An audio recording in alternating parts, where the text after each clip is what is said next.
Well, this is for shaft rebuild for the X95L or the TI95L. Rough bearings, you can hear them, you can feel them, you should not hear anything, you should feel nice smoothness. Again, like I said before, if they run on for long periods of time, well, that's not good. It should slow down with a smooth resistance. In the case with this type of shaft, it has a step here, which is very convenient because you find the hole that the shaft will go through, and it'll go all the way down. We're not going to worry about damaging that bearing because the bearings are already damaged. In other repairs, maybe if you were only replacing a top gear, you would support the gear, not the shaft housing. In this case, it's a bearing rebuild. The bearings are shot already, so it's okay. This is a perfect system to put it in, support the bearing housing, and tap. What we're going to do is tap the shaft down through and gently tap it through, and the top gear will separate. Important to put something underneath. In various types of electrics, there are anything from very small wavy springs inside to springs, flanges to hold the bearing, to keep the springs from pushing directly into the bearing. And in some cases underneath the top gear there is a very, very thin washer that sits against the inner race of the bearing. It keeps the gear from making any contact with the bearing. Very important that those little pieces are reassembled with the handpiece. If they come out, you lose them. You reassemble it without a particular part in it, you're going to have issues. So that's why we always put something. Does it have to be measured? Are there any measurements need to be taken first? Yeah, you want to measure, yeah. What do you measure? You just measure the width, the length. From top of the gear to the bottom gear? Yeah. Okay. Yeah. Did you? Still running. Okay. Yep. All right. I just want to make sure that it hadn't. So what you want to do is tap it down. You can feel it moving. You can feel it moving. You slow down. You don't want to be hitting hard, because what's happened is your punch is going to go through. It's going to jam onto that gear and possibly expand it so that it will not go back on the shaft the proper way. I feel that shaft going through. It's rolling down nicely. It's almost to the point where it's going to drop, so you have to really adjust your little taps to be accurate and not overhit it. Again, this one, it's possible there are little washers, maybe not in this particular type, but many. The washer will often stick to the bottom side of the gear, and it's very important. Like I said, you can't lose it. If you lose it, then you're going to have problems. And if you can, check schematics to so you know what types of little components go inside these. Big end of this shaft is always the head. The smaller end is always the lower part of the shaft. So now that you have that out, there's bearing in there. Usually it'll stay in there. The other one usually comes out on the shaft. You can feel that's rough. So to get that out, you find one of your little jigs that support the shaft, or support the bearing but not the shaft, and you just, a lot of times you just need to get it started, and then it'll pull off like that. Inside can be a different story. Again, let me just grab a tool and I will show you.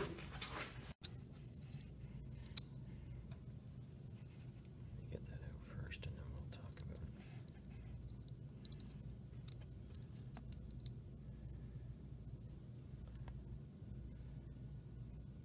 Now, what was that? Just a part of the race? No, that is a spacer, but you know what? It's missing a spring. Is it not recording? At the bottom end of the shaft, there is a little plate that covers the bearing. It's the same diameter as the outer diameter of the bearing.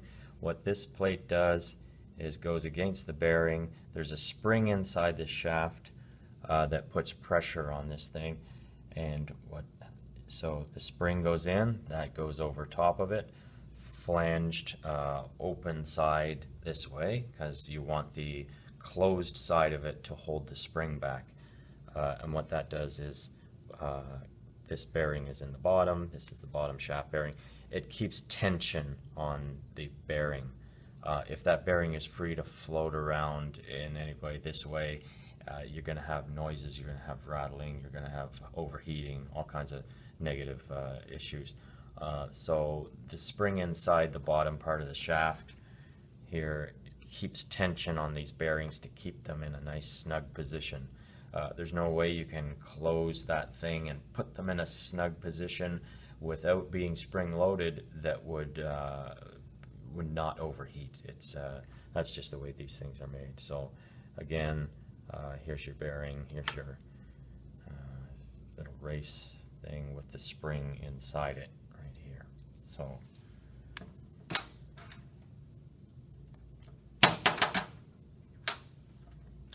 bottom or top bearing often stays inside. Keep in mind there's probably a little wavy spring underneath this bearing as well, but I found using a small Allen key fits perfectly down the middle of the shaft, tube, and it's wide enough that it catches that bearing. So usually you can just push it out that way. Sometimes it's a little stubborn, so you would just tap it out. And in this case, we're going to push up. This is removing the top bearing. Again, I said this is the tool of choice. It's long enough to get down. It doesn't contact the shaft housing. It does contact the bearing. And in this case, we got these lovely little jigs. We'll put it in here. And again, here's another case where you have to have proper support underneath as to not lose parts. So in this case, you would just put it in, tap, tap, tap, and the bearing drops out.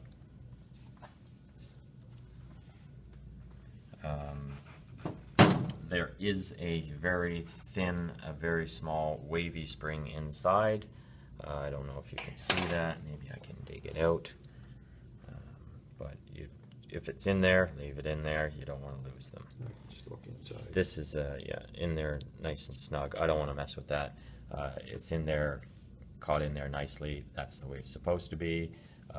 If they do come out, they just lay in. There's no particular side that they go in. They're uniform on both sides. So drop that spring in there before you put the bearing back in. They're very small little flat springs.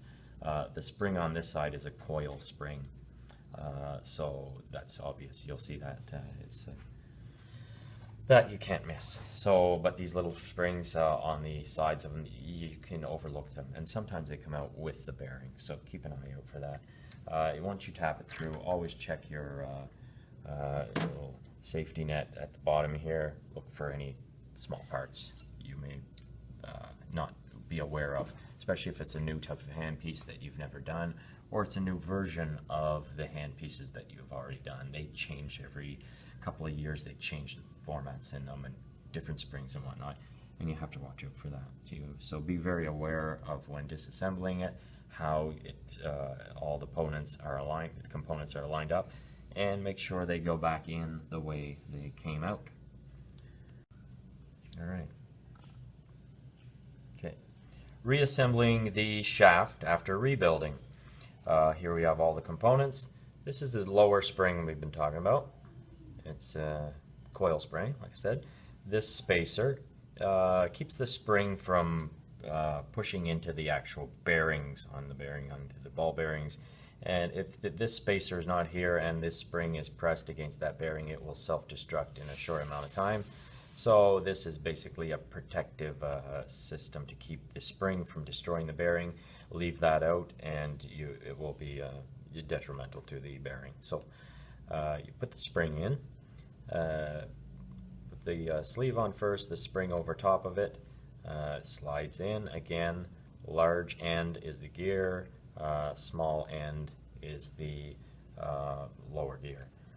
In some cases, in W&H's, they're very odd. They are the tapered smaller side is the top. That's a different issue. Again, as I was saying before, watch for, put that in there, watch for some that have gears and then they have a small washer between the bearing and the gear.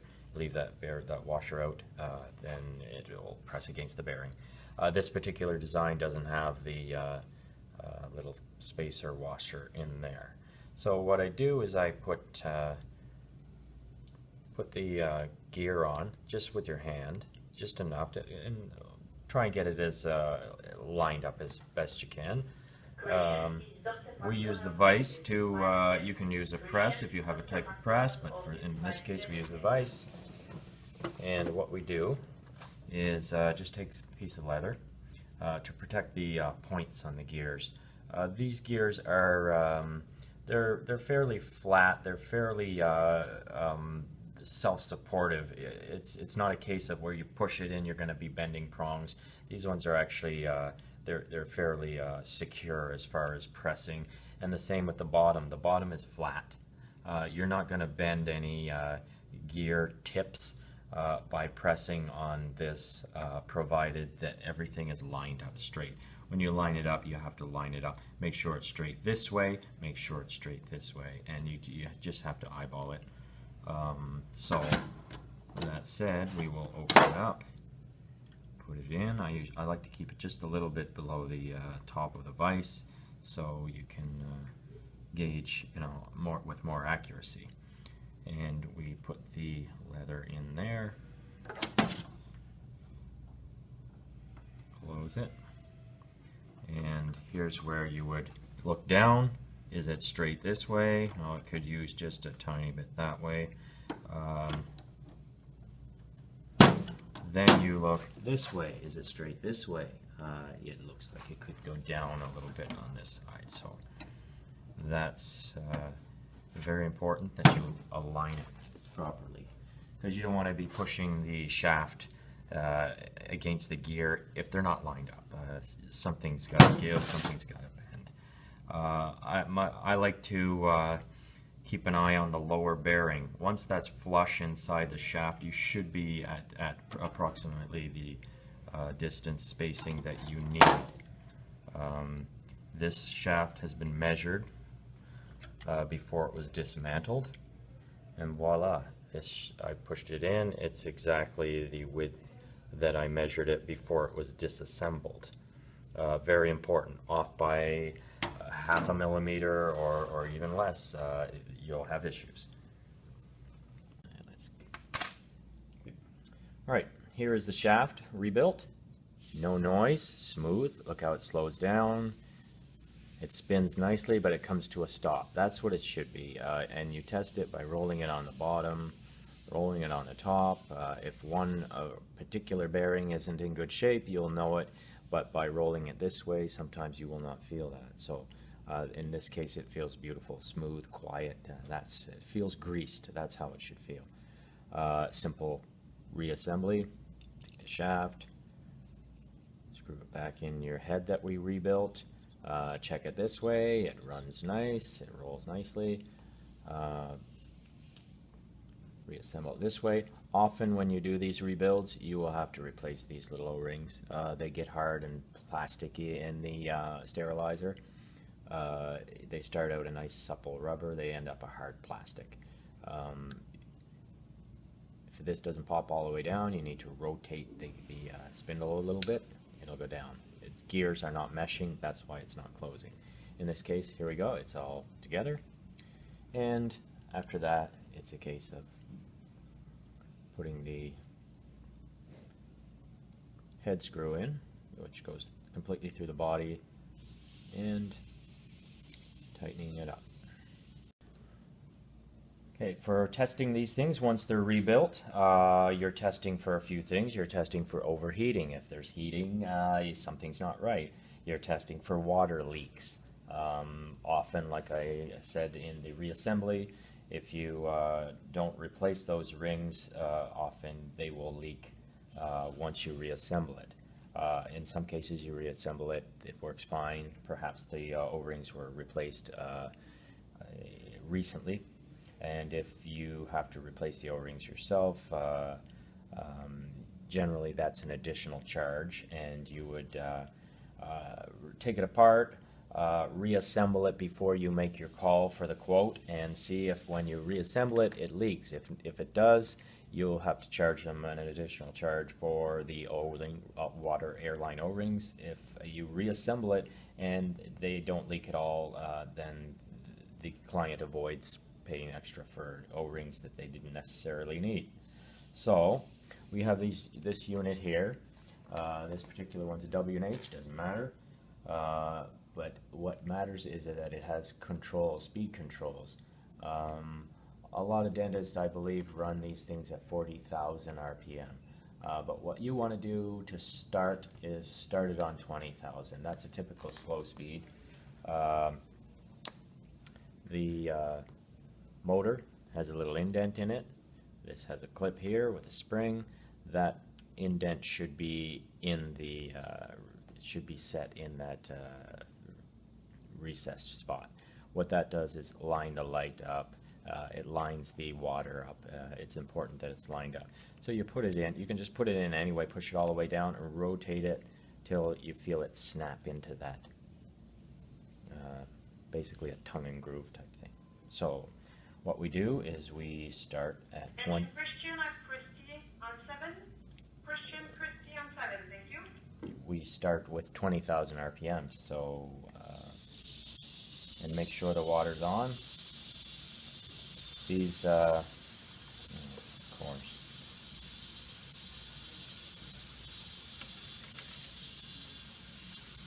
We're running low on water. Oh, there we go. Yeah, we're running. It's because Okay, so we're gonna yeah. fill the water bottle. Okay, we did the water ran short here, typical when you go to video, but we refilled the reservoir here. We're ready to go. And as I was stating in the beginning, very important that you run these with water. They rely on water to help them stay cool. They're warm as it is, but without water they can be hot.